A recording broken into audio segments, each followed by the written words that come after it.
Smoking causes cancer. ধূমপান স্বাস্থ্যের জন্য ক্ষতিকর।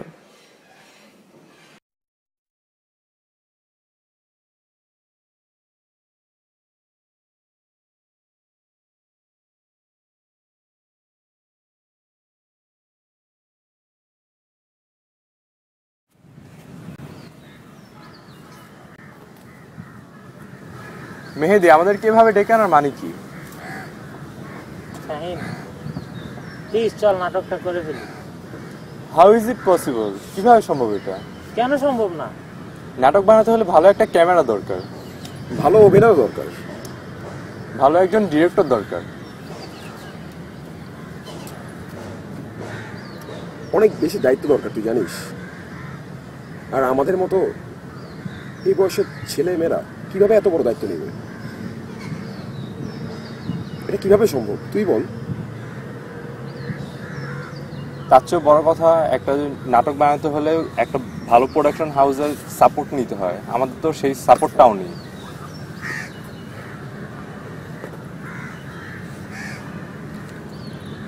কিভাবে কি করবি বল, অনেক বেশি টাফ। আর তাছাড়া তুই যে বলতেছিস নাটক বানাবি, তোর কি থিম রেডি আছে? একটা ভালো গল্প দরকার। আমাদের দেশে এখন ভালো গল্পের নাটক হচ্ছে না। কেন আমাদের কি নেই বল? এখনকার প্রযুক্তিতে একটা মোবাইল দিয়ে ভালো নাটক বানানো সম্ভব। আশিকের ভালো ক্যামেরা ও ডিএসএলআর আছে। তুই এত বছর ধরে থিয়েটারে কাজ করিস। আমাদের আরিয়ান এত ভালো লেখালেখি করে, এত ভালো ডিরেকশন দেয়। তাহলে আমরা কেন থেমে থাকবো তুই বল?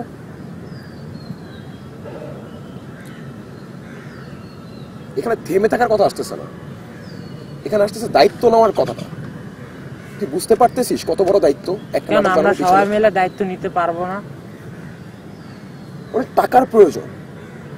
আমরা স্টুডেন্ট মানুষ, কিভাবে এত টাকা ম্যানেজ করবো? চল না সবাই মিলে একটু চেষ্টা করি। এটা কিভাবে সম্ভব বল? একটা নাটক বানাতে হলে অনেক টাকার প্রয়োজন। টাকাগুলো কোথায় পাবো? আর আরিয়ান, আরিয়ান কি আসবে? সে সারাদিন লেখালেখির জগতে পড়ে থাকে। ওকে আমরা বিকেলে আসতে বলি। এটা কোনোভাবেই সম্ভব না।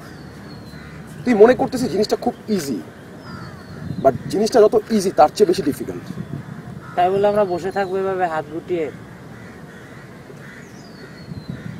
কিছুটা একটা করা দরকার। কিচ্ছু করার নেই, আমরা করতে পারবো না। চাই চল, এটা কোনোভাবেই সম্ভব না, কোনোভাবে।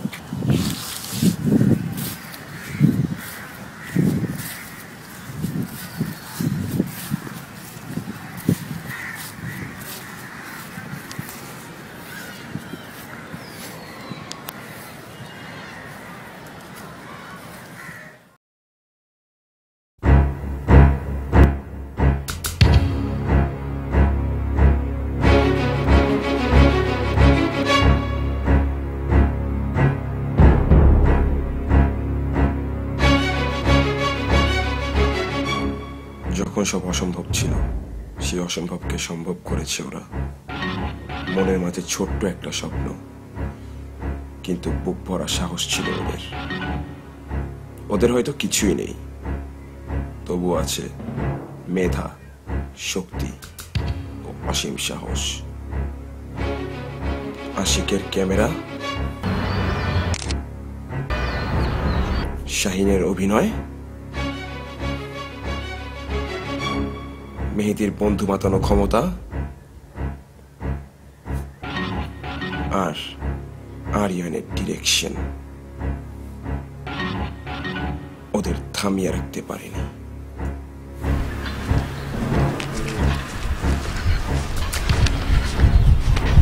এখনকার সিনটা হবে হচ্ছে খুশি খুশি মুখ থাকবে, হাসি মুখ থাকবে। লোক একবার ওদিকে যাবে, একবার এদিকে যাবে, টোটালি হাসি মুখ থাকবে। আর দাঁড়ানোর স্টাইলটা একটু ওকে, ঠিক আছে। বুম রেডি আছে? Boom okay. সানগ্লাস লাগতো, নিশান তোমার সানগ্লাসে দিল।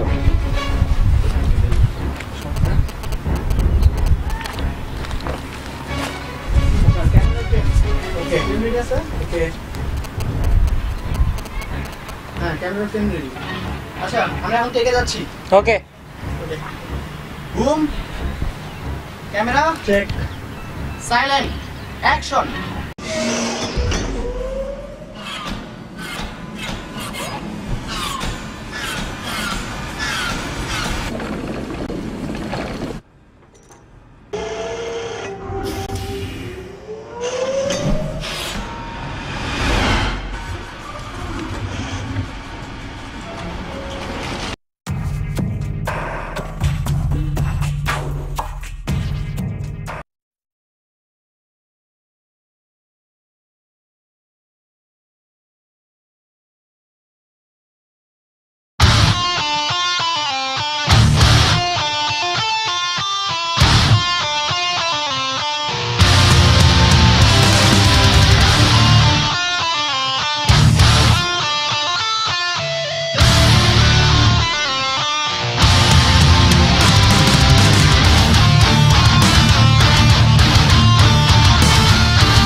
হ্যালো, কি ঠিক করলি ওইটার?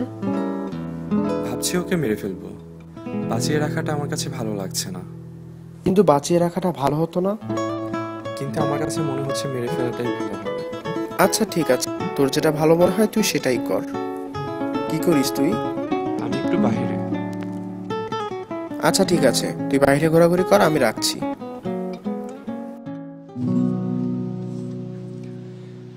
তুমি আমায় নির্বাসন দিলে দাও, আমি আকাশে ফানুস ওড়াবো, আকাশ ভরা একটি দুটি ফানুস।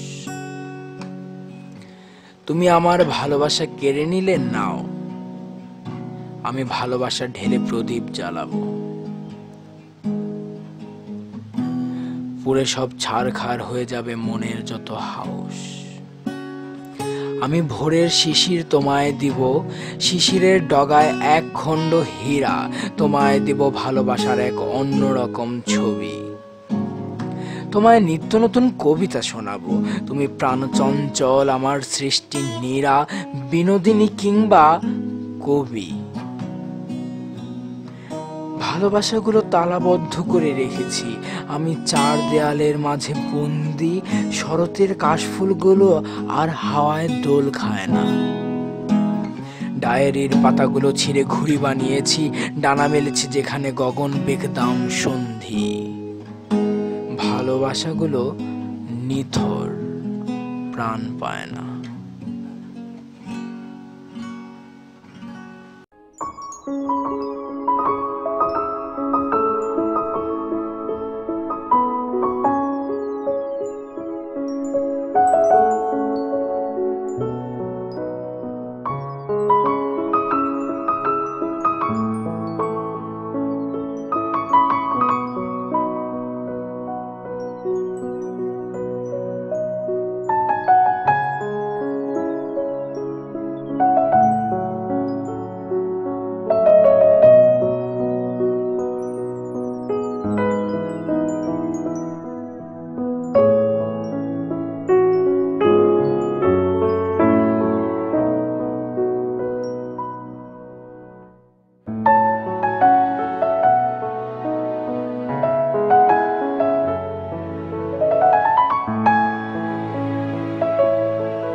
হ্যাঁ শুন, দরজা খোলা আছে।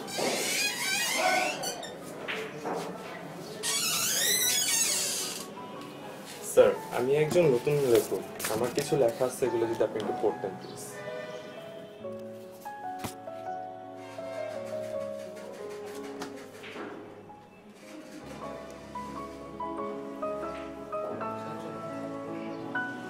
ঠিক আছে, আমি সম্ভব হলে আপনাকে ফোন দেবো। জি স্যার।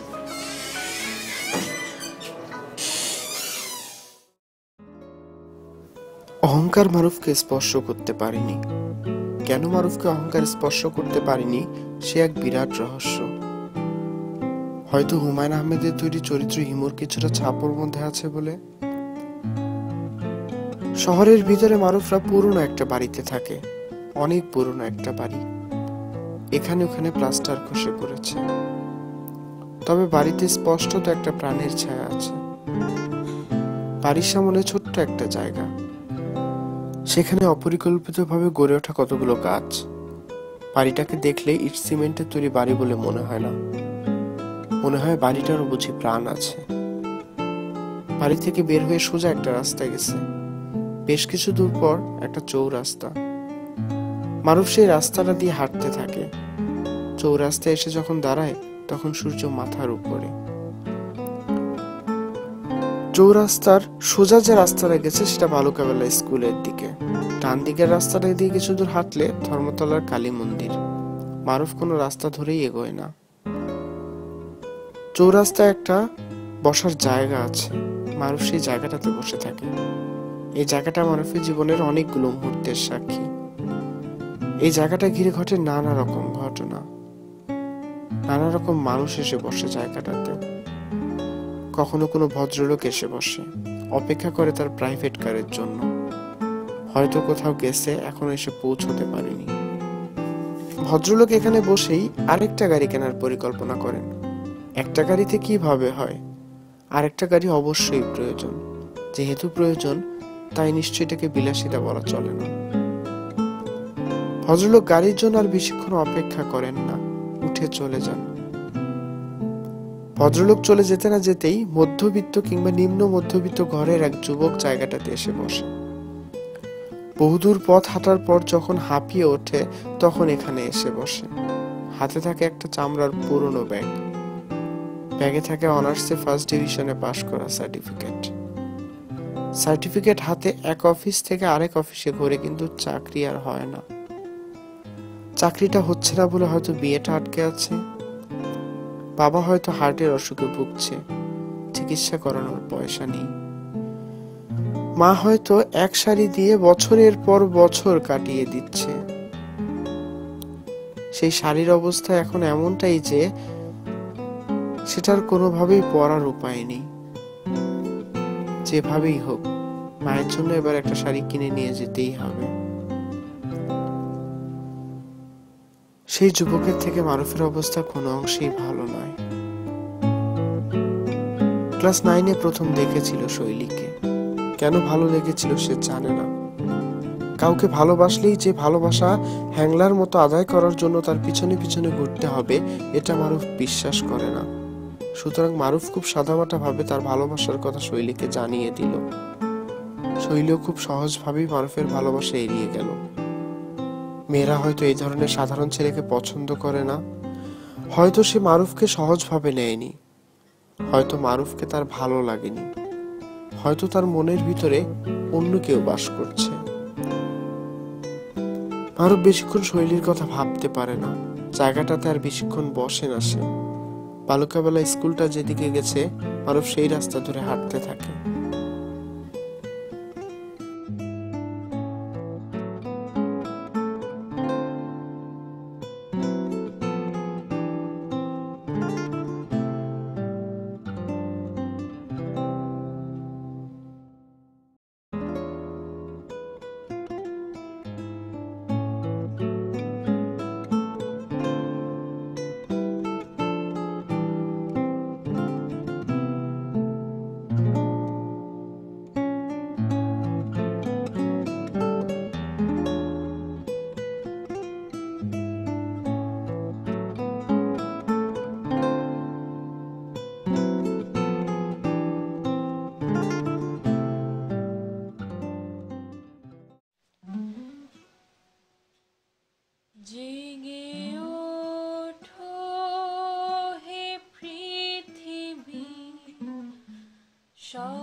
কি চান জেগে ওঠো হে ঘুম প্রেমিক এই ভালোবাসা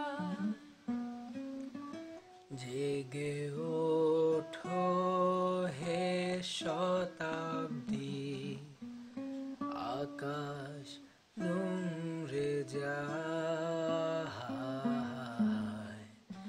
জেগে থাক সব ভালোবাসা সব জেগে থাকায়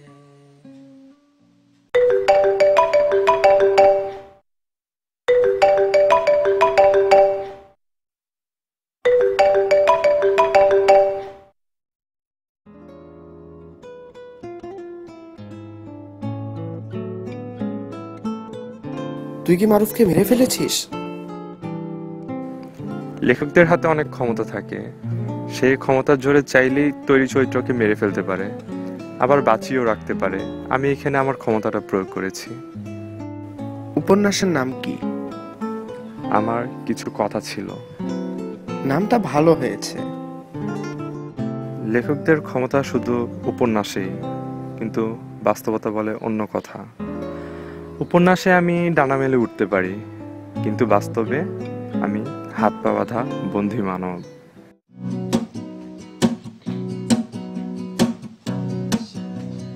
ভোরের শেষে রাত্রি এলে খুব সকালে ঘুমিয়ে গেলে সময় কি আর থেমে রয় ভোরের দিকে রাতে গুলে ধোয়ার নিচে ঝিমিয়ে গেলে কিসের পিছে জগৎময় জেগে ওঠো এ পৃথিবী সমাজ তোমাকে চায় জেগে ওঠো সব ঘুম প্রেমিক এই ভালোবাসায় জেগে ওঠো হে শতাব্দী আকাশ তুমড়ে যায় জেগে থাক সব ভালোবাসা সব জেগে থাকায় হয়নি যার হবে না আবার সে কি তারুণ্যে শোভা পায় তারা সব কালো ছায়ায় জেগে ওঠো হে পৃথিবী সমাজ তোমাকে চায় জেগে ওঠো সব ঘুম প্রেমী এই ভালোবাসায় জেগে ওঠো হে শতাব্দী আকাশ তুমড়ে যায় জেগে থাক সব ভালোবাসা সব ভালোবাসায়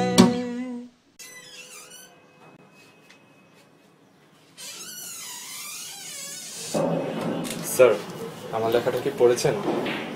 দেখুন শাহিন সাহেব, আমাদের এখানে অনেক বড় বড় লেখকরা লেখা জমা দিয়ে যায়, তাদের সবারটাই আমাদের পড়ার সময় হয় না। আর আপনি তো নতুন লেখক, আপনার লেখা কে পড়বে বলুন? আপনার পাণ্ডুলিপি আমার কাছে আছে, আপনি নিয়ে যেতে পারেন।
এক একটি উপন্যাস লেখকের কাছে এক একটি সন্তানের মতো। সন্তানকে যেমন লালন পালন করে বড় করতে হয়, তেমনি উপন্যাসটাকেও আগলে ধরে তাকে আস্তে আস্তে বড় করতে হয়। এই উপন্যাস যখন কালের গহ্বরে হারিয়ে যায়, তখন তার সন্তানকে হারায়। এই সন্তান হারানোর বেদনা বোঝানোর ক্ষমতা সৃষ্টিকর্তা আমাকে দেননি। আমাদের চারপাশে এমন অনেক মানুষ আছে যারা শুধুমাত্র একটি সুযোগের অভাবে তাদের প্রতিভা প্রকাশ করতে পারে না। প্রতিদিন এভাবে অসংখ্য প্রতিভাবান মানুষ ঝরে পড়ছে। মাহিন হয়তো আর কখনো উপন্যাস লিখবে না, তানজির হয়তো আর কখনো ভাঙা গিটারে গান গাইবে না, নতুন নতুন পরিচালকরা হয়তো আর কখনো ফিল্ম বানাবে না।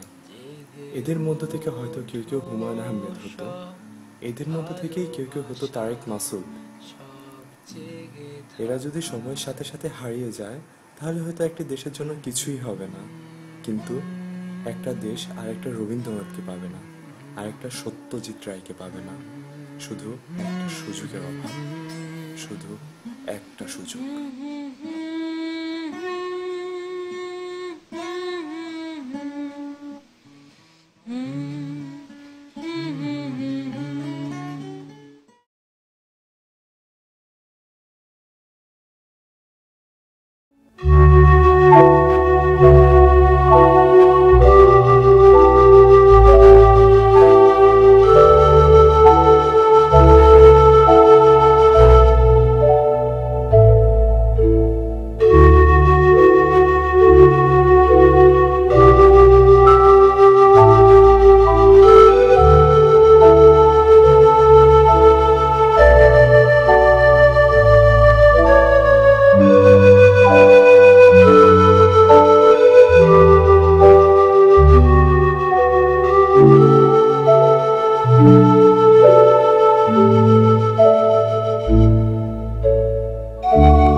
আচ্ছা যাই হোক, আমি ফটোশুট করছি, তুমি একটু অপেক্ষা করো, আমি ফটোশুটটা শেষ করে তোমার কাছে আসছি।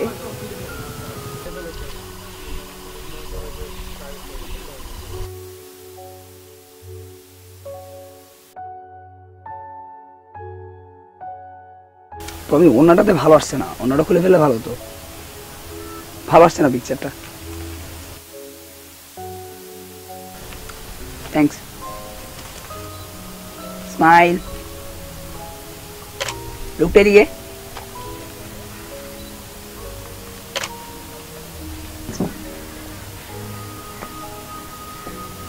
একটু আপ হোক,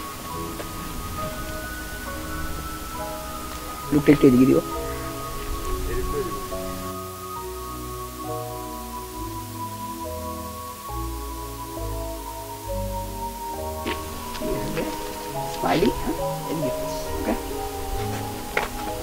কি হচ্ছে কি এসব? ফটোগ্রাফার হয়েছেন বলে কি যা ইচ্ছে তাই করবেন? What are you doing? Are you crazy? Please cool down. এখানে কি হচ্ছে তুমি বুঝতে পারছো না? তোমার এই ছবি সারা দেশের মানুষ দেখবে, তুমি একটা মেয়ে, এটা ভুলে যেও না। Please শান্ত হও, just wait for me, I'll finish my job and then I'll come back. Please.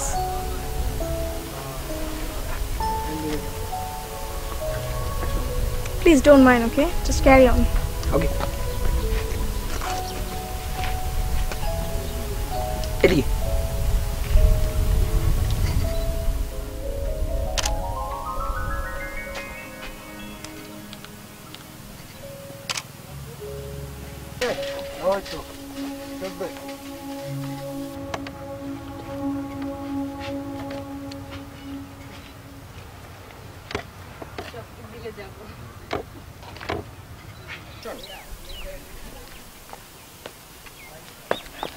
শেষ। এবার বলো তুমি এখানে কেন? তোমার ফোন সুইচ অফ কেন?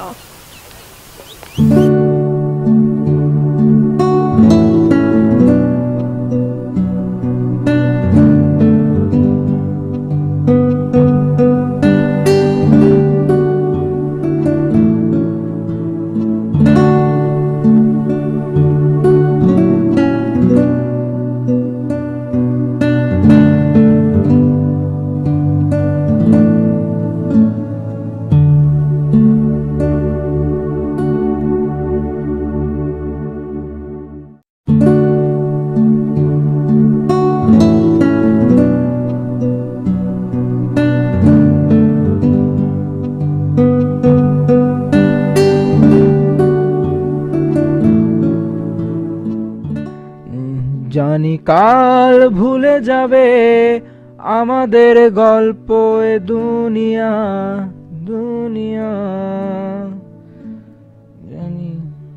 জানি কাল ভুলে যাবে আমাদের গল্প এ দুনিয়া, তবু হয়তো থেকে যাবে থেকে যাবে আমাদের গান তানিয়া। জানি কাল ভুলে যাবে আমাদের গল্প এ দুনিয়া, তবু হয়তো থেকে যাবে আমাদের গান তানিয়া।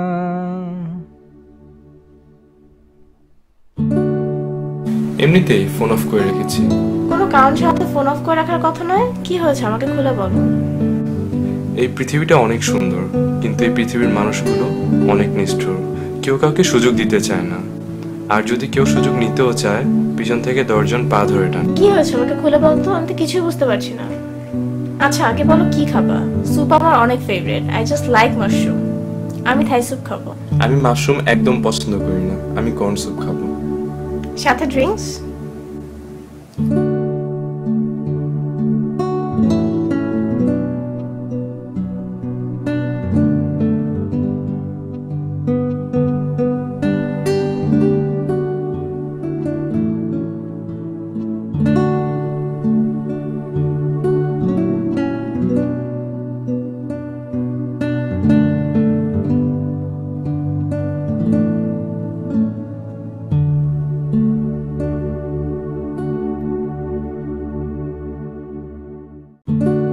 তুমি তো জানো আমি লেখালেখি করি, কবিতা লিখি, উপন্যাস লিখি। হ্যাঁ তুমি তো অনেক ভালো লেখো, আমি তো তোমার সব লেখাই পড়েছি।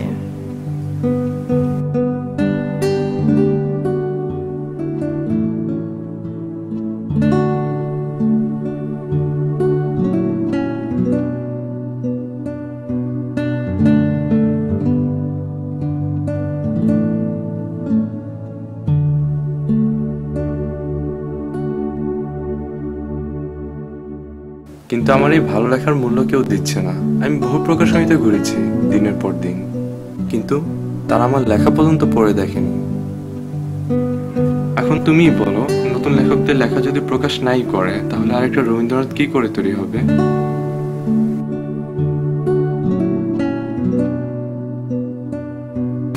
শুনলাম নতুন রিলেশনে জড়িয়েছো। এখনো কনফিউশনে আছি। তুমি না বদলারে না, ঠিক আগের মতোই আছো। মেবি। এটা নিয়েও কি তোমার কনফিউশন? তানজিদ, তুমি যদি এই কনফিউশনটা দূর করতে পারতে তাহলে কিন্তু আমাদের মধ্যে ব্রেকআপটা আর হতো না।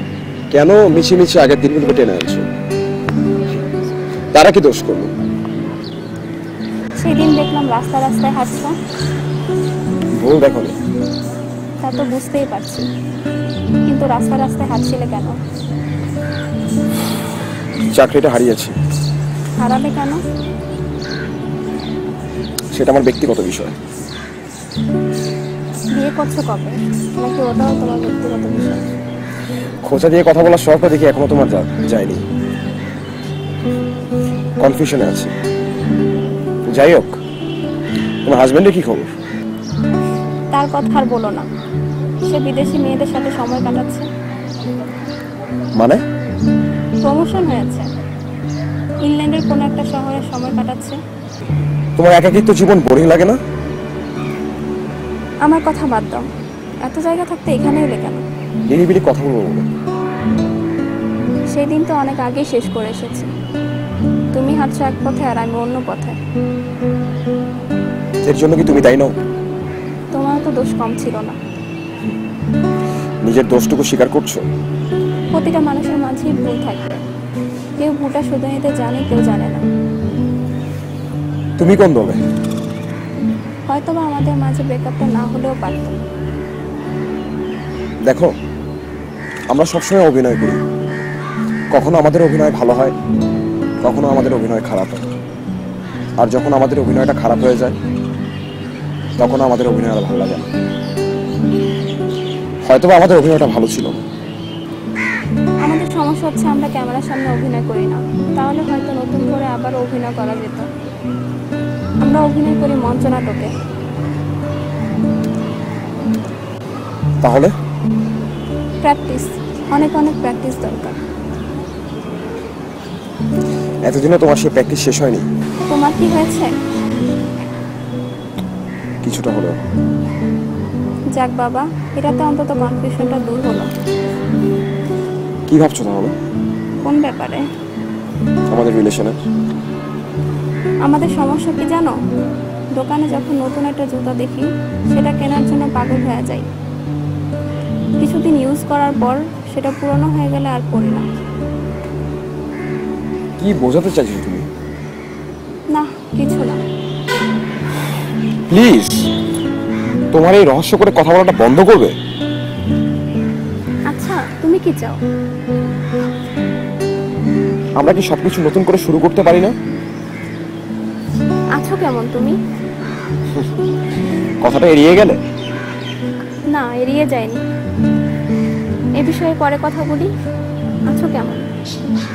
যদি বলি ভালো নেই, ভালো রাখতে পারবে? ভালো থাকা না থাকা নির্ভর করে দুজনের উপর। একজন হচ্ছে তুমি নিজে, তুমি চাইলেই নিজেকে ভালো রাখতে পারো। আরেকজন হচ্ছে গড, তিনি সবসময় চান আমাদের ভালো রাখতে। আন্ডারস্ট্যান্ড। I understand. আন্ডারস্ট্যান্ড হলেই হবে না, ট্রাই করতে হবে। Okay, I will try. It means that you are happy. Yeah, I am always happy. That's good. তুমি কি এখনো মিউজিক নিয়ে কাজ করছো? মিউজিক আমার রক্তের সাথে মিশে আছে। মিউজিক যেমন আমার পেশা, তেমনি আমার নেশাও। মিউজিক আমি কখনো ছাড়তে পারবো না। বেশি দূর আগাতে পেরেছো বলে তো মনে হচ্ছে না। আমি তো চেষ্টা কম করছি না। শুধু চেষ্টা দিয়েই হয় না। তুমি কি বলতে চাও আমি মিউজিক খারাপ করি? না, আমি সেটা বলতে চাইনি। তাহলে থাক, বাদ দাও। আমি একটা নতুন গানের সুর দেওয়ার চেষ্টা করছি।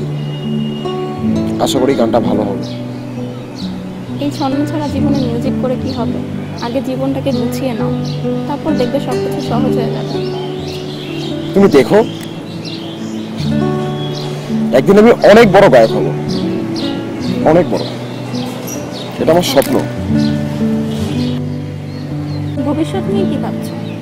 গতকাল তোমার সাথে কি হয়েছিল সেটা আমার জানা দরকার নেই, আগামীকাল তোমার সাথে কি হবে সেটা আমার জানা দরকার নেই।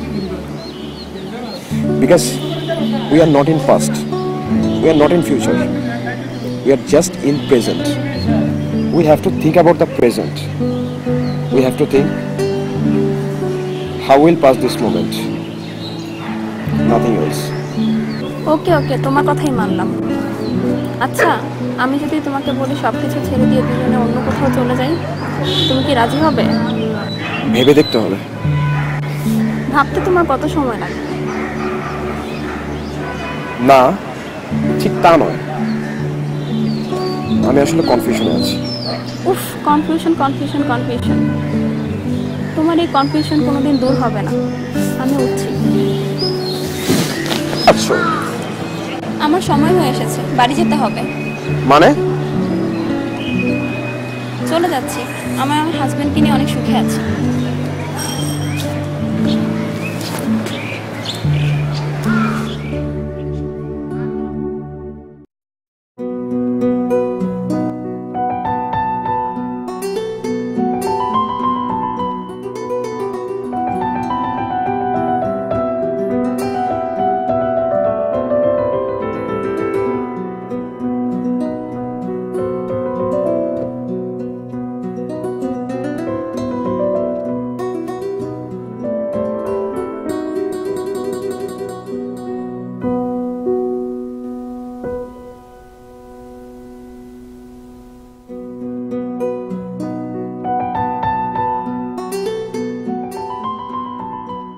শাহিন, তুমি মন খারাপ করো না। এই পৃথিবীতে প্রতিটা মানুষের একটা প্ল্যাটফর্ম থাকে, সেই প্ল্যাটফর্ম কেউ কারোর জন্য তৈরি করে দেয় না।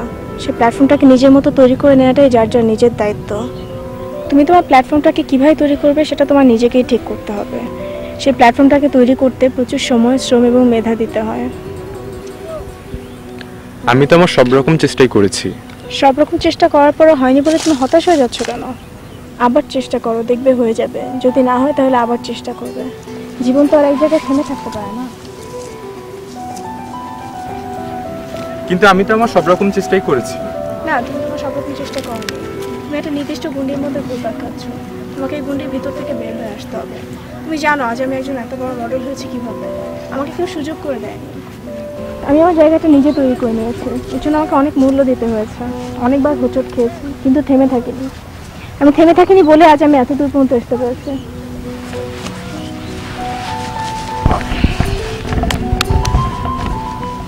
আমি তোমাকে সাহায্য করতে পারি।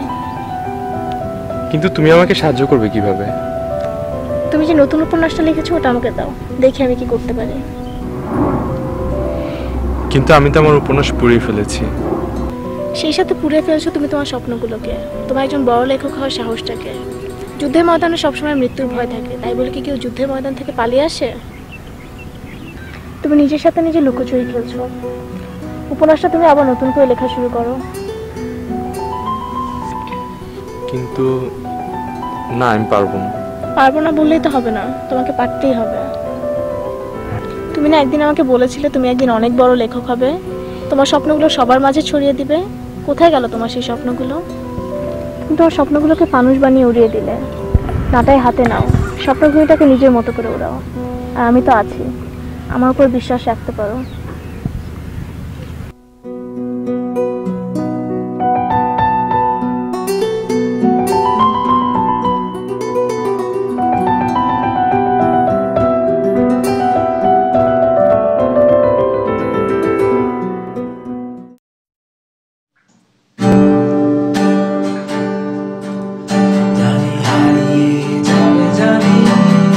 আমাদের এই গল্পটা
দুনিয়া, তবু হয়তো থেকে যাবে আমাদের গান Tania.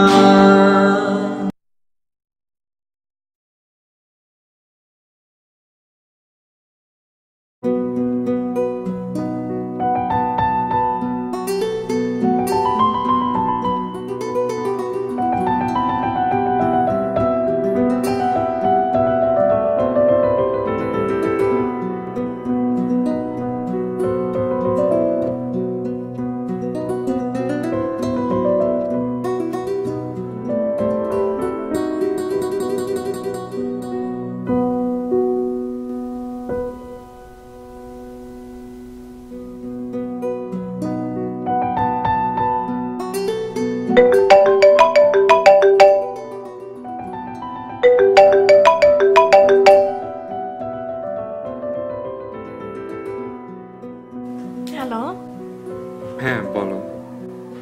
I have a good news for you. কি সেটা? গেস করো তো কি? তুমি কি ওই কম্পিটিশনটাতে মডেল হিসেবে সিলেক্ট হয়েছো? আরে না, আমি প্রকাশকের সাথে কথা বলেছি। উনি বলেছেন তোমার লেখা ওনাকে দিতে। যদি ভালো হয় তাহলে এবারের বইমেলায় তোমার লেখা প্রকাশ হবে। তুমি খুশি হওনি? হয়েছি। সত্যি করে বলো তো, তুমি উপন্যাসটা আবার নতুন করে লেখোনি? না। না কেন? এটা তোমার জীবনে অনেক বড় একটা সুযোগ।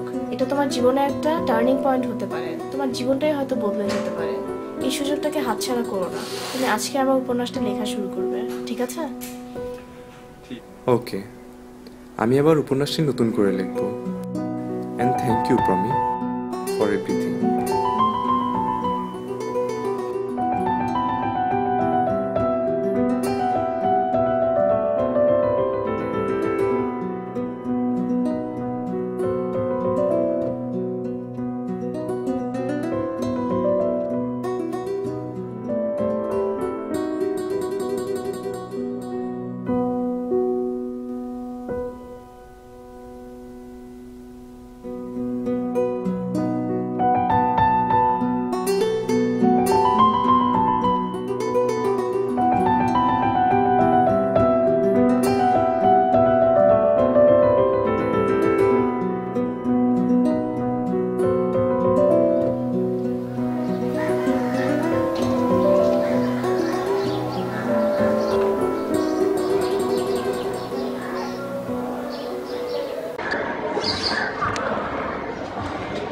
অ্যালবামটির নাম গামচিল। 11টি গান থাকবে। ভাই গান কি সব রেডি আছে? 8টা গান রেডি আছে। ভাবছি ভালোবাসা দিবসে অ্যালবামটি ছাড়বো। বাকি 3টা গান কি করবেন? বাকি 3টা গানে এখনো হাত দিইনি। ভাবছি ইমরানের সাথে এই বিষয়ে কথা বলবো। আর দেখি ওকে দিয়ে গান হয়তো বা করানো হবে এগুলো। ভাই আমি একটা গান করছি, গানটা কি শুনবেন? আচ্ছা ভালো তো, একদিন শোনাইস গিয়ে, দেখবো না তুই কেমন গাস। ও ভাই, আমার গানটা কি আপনার অ্যালবামে রাখবেন? কত টাকা লাগবে তোর? 50,000 হলে চলবে? কি যে বলেন না ভাই। তুই তো ফেমাস হয়ে যাবি রে। তোর গান টিভিতে দেখাবে, সারাদিন রেডিওতে তোর গান শোনাবে। তখন কি আর আমাদের চিনবি? শোন, তখন মেবি তোর অটোগ্রাফ নাও পাইতে পারি। তো এখনই অটোগ্রাফ দিয়ে দে, তখন যদি ভিড়ের মধ্যে না পাই। ভাই আপনি কি আমার সাথে ঠাট্টা করছেন? না ঠাট্টা কেন করবো? এই যে দেখ, এই কাগজ বের করে দিলাম তোকে, একটা অটোগ্রাফ দে আমাকে, দে।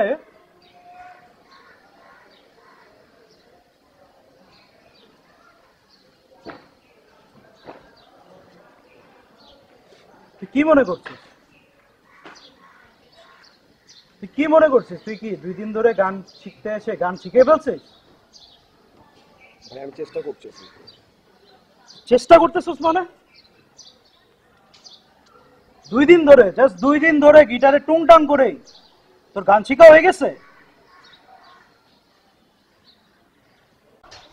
একটা কথা জানোস, আমি যখন থেকে ফিডার খাই আমি তখন থেকে মিউজিক নিয়ে কাজ করি। তুই 2 দিন ধরে গিটারে টুংটাং করে মিউজিক শিখে গেছিস? এতই সস্তা? এত সহজেই মিউজিক শেখা যায়? দিন রাত মেহনত করে আজকে এই পজিশনে আসছি আমি। যাই হোক, বাসায় যে রিহার্সাল কর, গান গা। ভাই আমার গানটা তো একবার শুনবেন আপনি। আমি তোর গান কি শুনবো? কি শুনবো আমি তোর গান? তুই তো আমার মেজাজটা আগেই গরম করে দিয়েছিস। আর কি গান শুনবো আমি তোর? যদি আমার গানটা ভালো লাগে তাহলে আপনার অ্যালবামে রাখেন, আর যদি ভালো না লাগে আপনার অ্যালবামে রাখার দরকার নেই। তবু একবার গানটা শুনেন।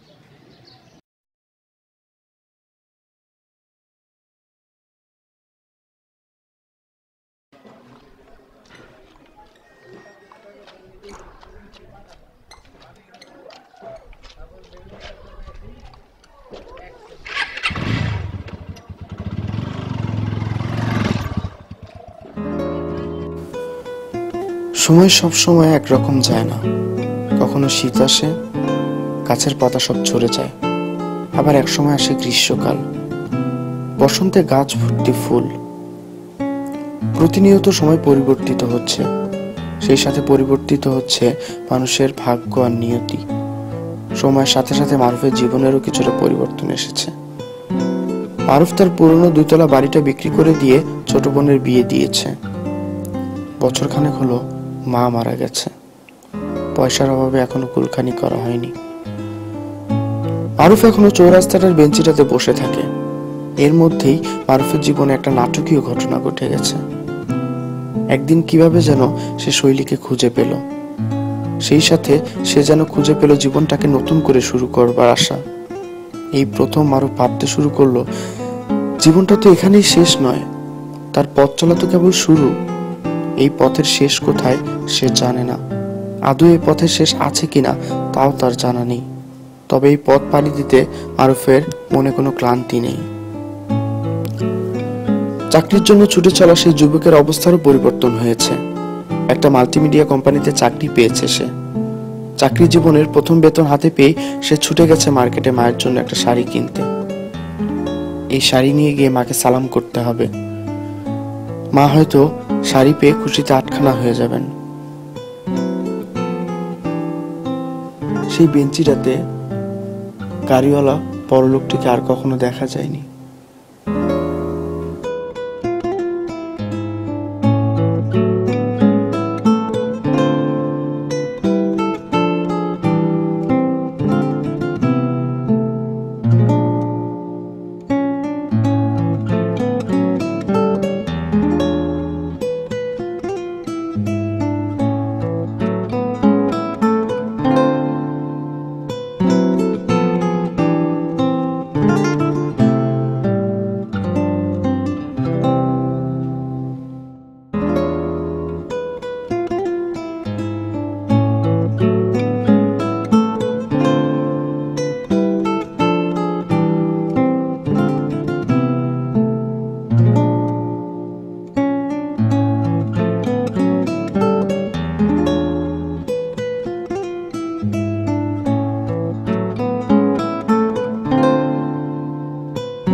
গল্পটা। হাই দোস্ত, কি রে, কি খবর? কি করস? গান শুনতেছি। কার গান? তানজিরের গান। এটা আবার কে? চিনিস না? নতুন বের হইছে, অনেক পপুলার হইছে সংটা। শুনে দেখ। গানটা আমাকে ব্লুটুথ দিয়ে দে। বাইর কর, দিচ্ছি। যতই ফুরিয়ে যাক চারপাশের জীবন,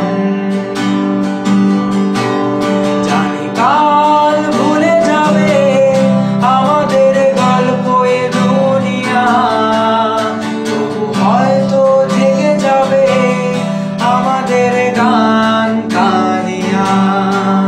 জানি কাল ভুলে যাবে আমাদের গল্প এ দুনিয়া, তবু হয়তো থেকে যাবে আমাদের গান কানিয়া।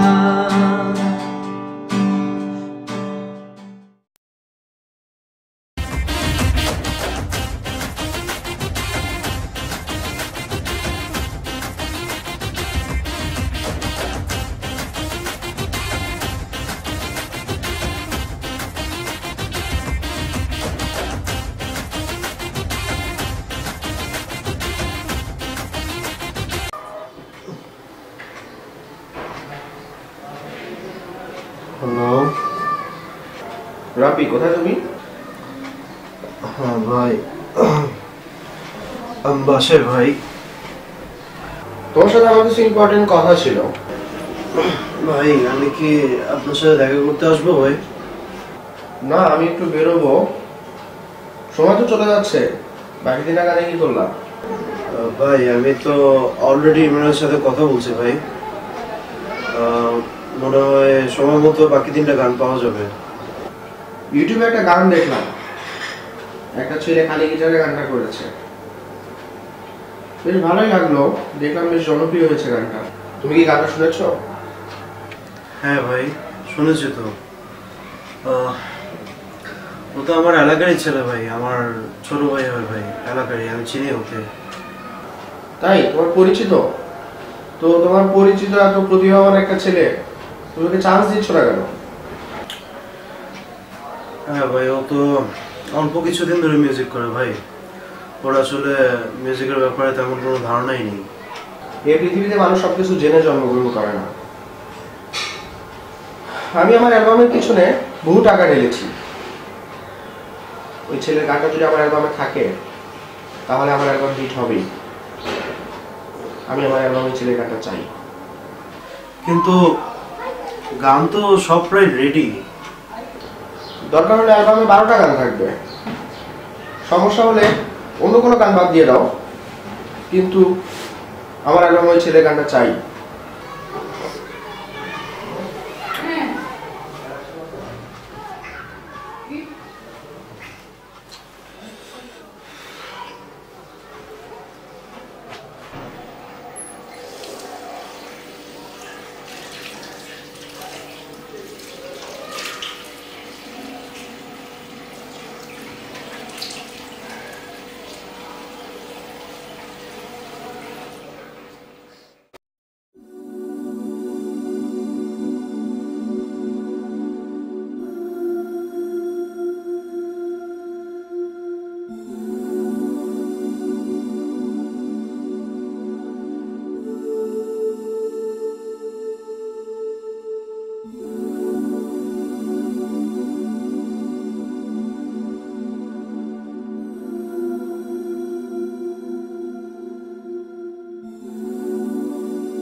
আমার কিছু কথা ছিল, হ্যাঁ আমার কিছু কথা বলার ছিল।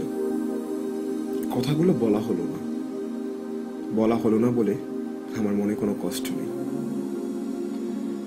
বাবুই পাখির বাসা কখনো দেখেছো?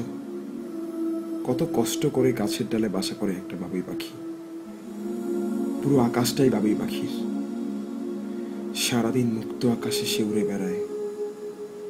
তবুও দিন শেষে যখন সন্ধ্যা নামে তখন তাকে ঘরে ফিরতে হয়। আমার সেই ফেরার জায়গাটুকুও নেই, তাই আমি চলে যাচ্ছি তোমার কাছ থেকে, তোমাদের কাছ থেকে চলে যাচ্ছি অনেক দূরে। হয়তো আর কখনো ফিরে আসবো না। তোমার ভালোবাসা আর মিউজিকটাকে পুঁজি করে বেঁচে থাকতে চেয়েছিলাম, কিন্তু তুমি এবং তোমরা কেউ আমাকে সেই সুযোগটা দাওনি। তোমাদের এই যান্ত্রিক সমাজে আমার দম বন্ধ হয়ে আসছিল। মনে হচ্ছিল বহুদিন ধরে আমি প্রাণ ভরে নিঃশ্বাস নিতে পারছি না। আজ আমি প্রাণ ভরে নিঃশ্বাস নিতে চাই। তোমাদের এই সাজানো সমাজে সেটা সম্ভব নয়। আমি হয়তো তোমাদের মতো গুছালো নই, কিন্তু মানুষের প্রতিভা পাতানো খেলার মতো নয়। প্রতিভাকে নিজের মতো করে বিকশিত হতে দিতে হয়, নইলে সেই প্রতিভার কোনো মূল্য থাকে না। আমি মূল্যহীন প্রতিভা বিকশিত করতে চাই না। এই সমাজ যেন আমাকে আস্তে আস্তে গ্রাস করে ফেলছিল। আমি যেন তোমাদের মতোই এগোতে যাচ্ছিলাম। আমি যেন নিজেকে হারিয়ে ফেলছিলাম, কিন্তু না, আমি নিজেকে হারাতে দিব না। আমি আমার অস্তিত্ব নিয়ে বেঁচে থাকবো। তাই তোমাদের কাছ থেকে অনেক দূরে চলে যাচ্ছি। এমন জায়গায় যাব যেখানে আমাকে কেউ খুঁজে পাবে না। হয়তো কালের গহ্বরে হারিয়ে যাব এক সময়। যাই না হারিয়ে, তবুও নিজের মতো করে হারাতে পারবো তো। এটাই আমার মনের সান্ত্বনা। বাড়িয়ে দাও তোমার হাত, আমি আবার তোমার পাশেই হাঁটতে চাই। বাড়িয়ে দাও তোমার হাত, তোমার হাত।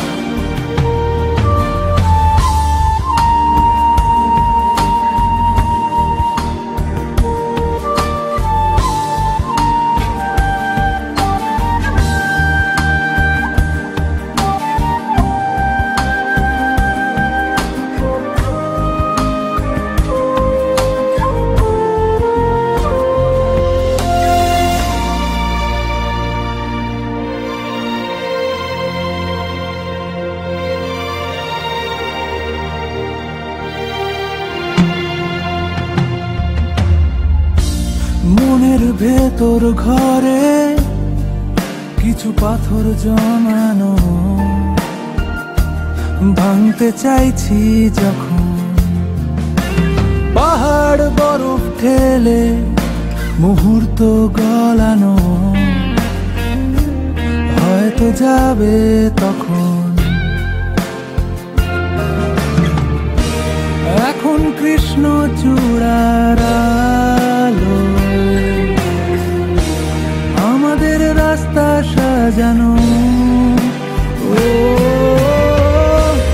তোমার পাশেই আমায় পাবে, তোমার রক্তে বানানো। বাড়িয়ে দাও তোমার হাত, আমি আবার তোমার আঙুল ধরতে চাই। বাড়িয়ে দাও তোমার হাত, আমি আবার তোমার পাশেই হাঁটতে চাই।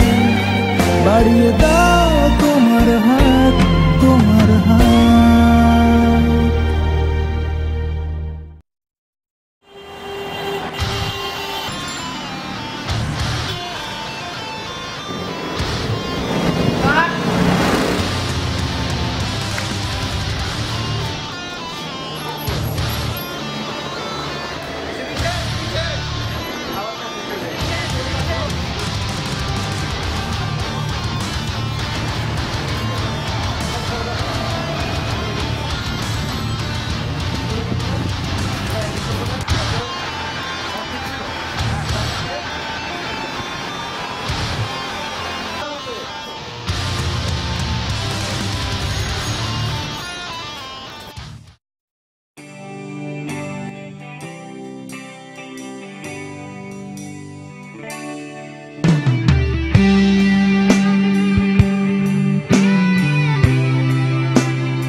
জানি আমাদের এই গল্পটা, জানি ফুরিয়ে যাবে জানি সকলের ছেলেবেলা, তবু আঁকড়ে ধরে রেখো তুমি তোমার যৌবন। যতই বুড়িয়ে যাক চারপাশে জীবন, জানি কাল ভুলে যাবে আমাদের গল্প এ দুনিয়া, তবু হয়তো থেকে যাবে আমাদের গান গানিয়া। সময় থাকে না থেমে, একদিন ভুলে যেতে হয়, তাই হাতটাও আমাদের একদিন ঠিকই খুলে দিতে হয়। তবু ছাড়বো না আমরা হাত কিছুতেই মনের ভেতর, যতই বদলে যাক চারপাশের এই শহর।